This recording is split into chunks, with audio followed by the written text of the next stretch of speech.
नमस्कार मित्रों, आज अपन पढ़ रहे हैं मेसोपोटामिया की सभ्यता। पिछले वीडियो में अपन ने बात की थी वैदिक सभ्यता की, और उससे पिछले वीडियो में अपन ने बात की थी सिंधु घाटी सभ्यता की।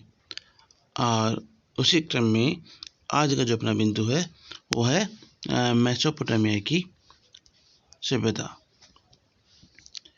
तो देखिएगा, स्टार्ट करते हैं। मेसोपोटामिया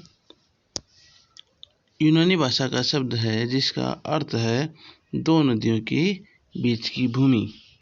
इस देश का आधुनिक नाम इराक है। इस प्रदेश को दजला और फरात नदियां सींचती है। मेसोपोटामिया को इसकी अर्धचंद्र आकृति तथा खेती की दृष्टि से अत्यधिक उर्वर होने के कारण उपजाऊ अर्धचंद्र भी कहा गया है। प्राचीन काल में इस प्रदेश का दक्षिणी भाग सुमेर कहलाता था, जो मेसोपोटामिया की सभ्यता का मुख्य केंद्र था।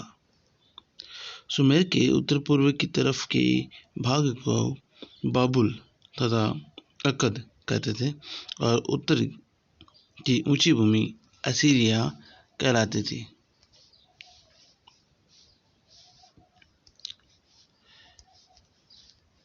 आगे देखिए, मेसोपोटामिया के राज्यों का उत्थान और पतन।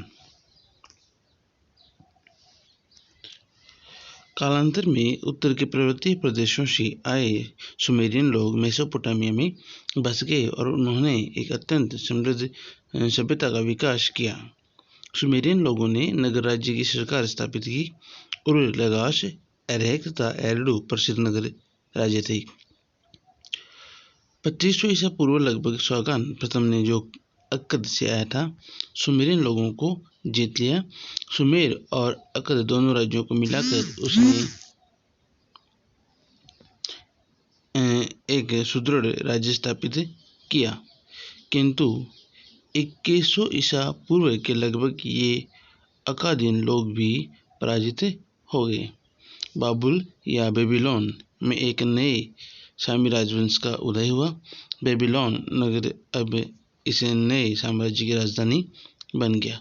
बेबीलोन के सबसे प्रसिद्ध सम्राट हमूरानी ने विभिन्न नगर राज्यों में होने वाली लड़ाइयों को रोककर तथा समस्त देश में एक जैसी कानून लाकर एक सुदृढ़ राज्य स्थापित किया। अगला बिंदु है ज्ञान विज्ञान। विज्ञान के क्षेत्रों में मेसोपोटामिया के लोगों की उपलब्धियां महत्वपूर्ण थी। खगोल विज्ञान के क्षेत्र में उन्होंने काफ़ी उन्नति कर ली थी। उन्होंने सूर्योदय, सूर्यास्त तथा चंद्रोदय और चंद्रास्त का ठीक समय मालूम कर लिया था। उन्होंने दिन और रात्रि के समय का हिसाब लगाकर पूरे दिन को 24 घंटों में बांटा था। 60 सेकंड का 1 मिनट और 60 मिनट के 1 घंटे का विभाजन सबसे पहले इन्होंने ही किया था। ये एक महत्वपूर्ण बात है। 60 सेकंड का मिनट और 60 मिनट का 1 घंटे का विभाजन सबसे पहले मेसोपोटामिया के काल या मेसोपोटामिया की सभ्यता में ही अपने को देखने को मिलता है।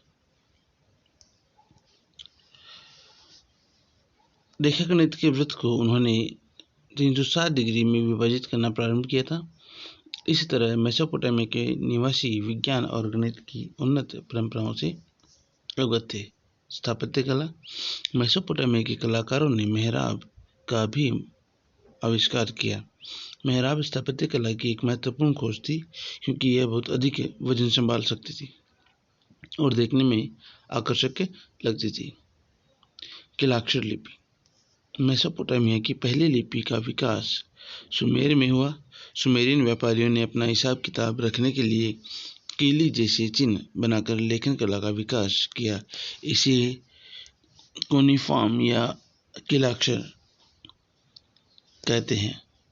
तो किलाक्षर लिपि क्या थी, ये आप देख लीजिएगा। आगे अपन बात करते हैं मिस्र की सभ्यता को लेकर के। मिस्र की सभ्यता का विकास नील नदी की घाटी में हुआ था। अफ्रीका के लोग नील नदी को गंगा की भांति पवित्र मानते थे, क्योंकि प्राचीन काल में मिस्र के सुख और समृद्धि का कारण नील नदी ही रही है। मिस्र की सभ्यता बहुत प्राचीन थी, किंतु इसके संतोषजनक प्रमाण प्राप्त नहीं हुई। प्रमाणिक आधार पर मिस्र के राजनीतिक इतिहास का ज्ञान 3400 ईसा पूर्व से प्राप्त होता है। मिनीज नामक शासक ने 3400 ईसा पूर्व ही मिस्र का राजनीतिक ढांचा खड़ा किया था। इथियोपी, नूबी एवं नीलियम जाति के लोगों ने इस सभ्यता का निर्माण किया था।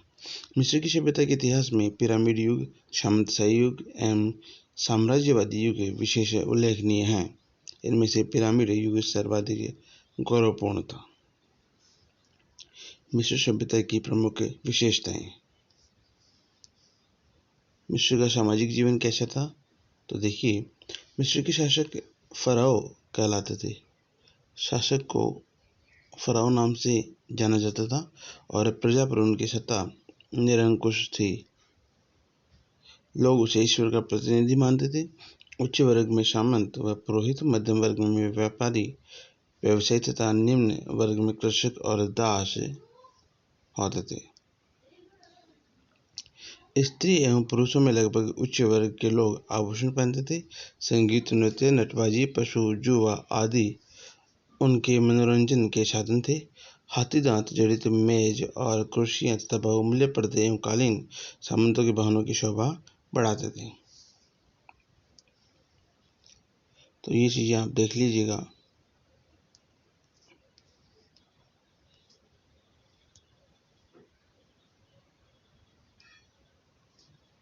ये जो चीजें हैं कुछ महत्वपूर्ण बातें। आगे इसी क्रम में अपन बात करते हैं आर्थिक जीवन उनका किस प्रकार था। मिस्र के लोगों का मुख्य व्यवसाय कृषि था, जो प्याज, बाजरा एवं कपास की खेती की जाती थी। मिस्र को प्राचीन विश्व का अन्न का भंडार कहा जाता है। तो मिस्र को अन्न का भंडार भी कहा जाता है, क्योंकि वहाँ वर्ष में 3 बार फसलें बोई जाती थी। बकरी, गधा, कुत्ता, गाय, ऊंट, सूअर आदि पालतू पशु थे। व्यापार एवं उद्योग। मिस्र में धातु, लकड़ी, मिट्टी, कांच, कागज तथा कपड़े का काम करने वाले कुशल कारीगर थे। मिस्रवासियों को तांबे के अतिरिक्त अन्य धातुएं बाहर से मंगवानी पड़ती थी। मिस्रवासी लकड़ी पर नक्काशी तथा कांच पर चित्रकारी कार्य से भी अवगत थे। वे वस्तु विनिमय द्वारा व्यापार करते थे। अरब व इथोपिया से उनके व्यापारिक संबंध थे। धार्मिक जीवन उनका किस प्रकार था वो देखिएगा। मिस्रवासियों के प्रमुख देवता रो, सूर्य, आसरिम, नील नदी, शिन, चंद्रमा थे। उनके देवता प्राकृतिक शक्तियों के प्रतीक थे। सभ्यता के प्रारंभिक काल में मिस्रवासी बहुदेववादी थे, किंतु साम्राज्यवादी युग में अखनाटन नामक फराओं ने एकेश्वरवाद की विचारधारा को महत्व दिया तथा सूर्य की उपासना प्रारंभ की। एकेश्वरवाद की विचारधारा किन्होंने दी? अखनाटक नामक फराओं ने। ज्ञान विज्ञान। मिस्र के लोगों ने तारों एवं सूर्य के आधार पर अपना कैलेंडर बना लिया था तथा वर्ष के 360 दिन की गणना भी उन्होंने कर ली थी। मिस्रवासियों ने धूप घड़ी का आविष्कार कर लिया था। उन्होंने अपनी वर्णमाला विकसित करके पेपिरस वृक्ष से कागज का निर्माण किया था। तो अपन सीधे तौर पे बोलें तो जो मिस्र की सभ्यता थी वो काफ़ी आधुनिक थी और बहुत ही उन्नत ये लोग थे। आगे देखिएगा पिरामिड। मिस्रवासियों का विश्वास था कि मृत्यु के बाद शव में आत्मा निवास करती है, अतः वे शव पर एक विशेष तेल का लेप करते थे। इससे सैकड़ों वर्षों तक शव सड़ता नहीं था। शवों की सुरक्षा के लिए समाधियां बनाई जाती थी, जिन्हें वे लोग पिरामिड कहते थे। पिरामिडों में रखे शवों को मम्मी कहा जाता था। आगे देखिए,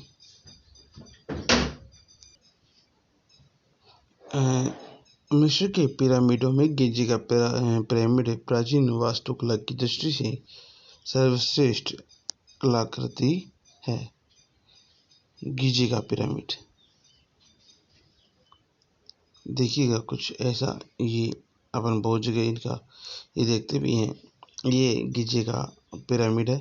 बहुत सारी वीडियोस में, मूवीज में अपन ऐसा जब भी मिस्र को दिखाया जाता है तो एक ऐसा इमेज, ऐसा वीडियो अपन को क्लिप दिखाई देती है। तो ये इतना फेमस है, बहुत ज़्यादा फेमस ये है। आगे देखिए, गिज़े का ये है पिरामिड 481 फीट ऊंचा और 755 फीट चौड़ा है। इसमें 2.5 टन के 23 लाख पत्थर के टुकड़े लगे हैं। इसके बाहर पत्थर की एक विशालकाय नरसिंह की मूर्ति है, जिसे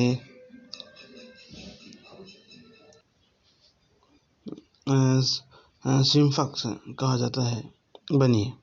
पिरामिड मिस्रवासियों के गणित एवं ज्यामितीय के ज्ञान के साक्षी हैं।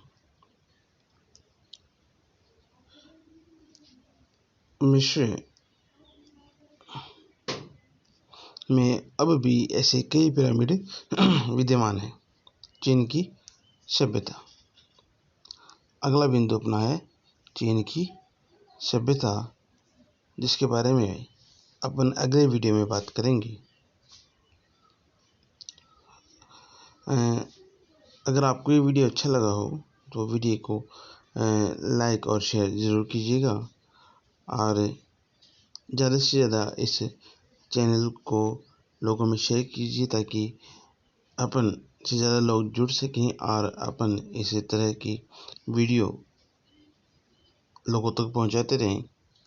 तो धन्यवाद, फिर मिलते हैं।